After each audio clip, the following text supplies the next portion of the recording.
Tem muitas pessoas que fazem questão de falar, eu vivo com HIV. Não se fala mais soro positivo. Exatamente. Não se fala mais portador do HIV. Por quê?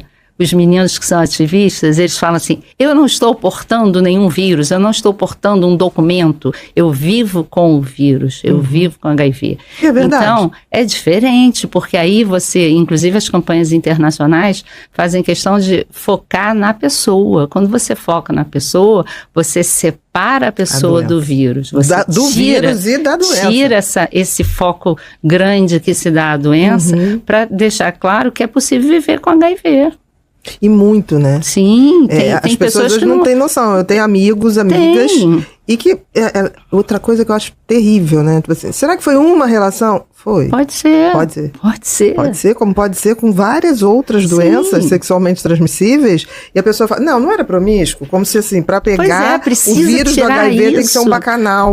Precisa tirar isso da cabeça. Exatamente. Porque até hoje, eu contei algumas histórias no livro que eu não me lembro se é HIV e envelhecimento, provavelmente o nome que eu coloquei. Por quê? Eu tenho hoje pessoas que eu trato que vivem há 40 anos com o vírus. Ou seja, essas pessoas sempre comentam assim, eu nunca imaginei que eu fosse envelhecer, eu nunca imaginei que eu iria fazer 80 anos ou 85 anos como eu tenho paciente.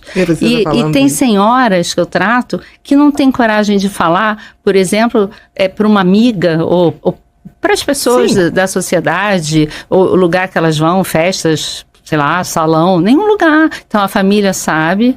Essa pessoa, por exemplo, se infectou com um marido que já morreu, só a família sabe, aquele núcleo familiar.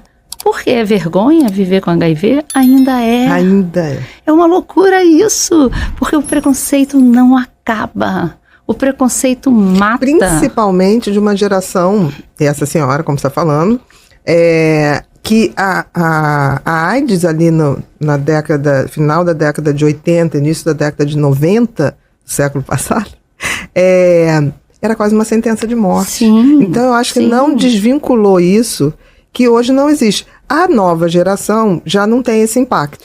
Mais ou menos. Você acha? Sabe o que acontece? Nós perdemos ainda no Brasil cerca de 10 mil pessoas por ano de AIDS.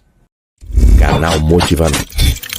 Inscreva-se, curta e compartilhe.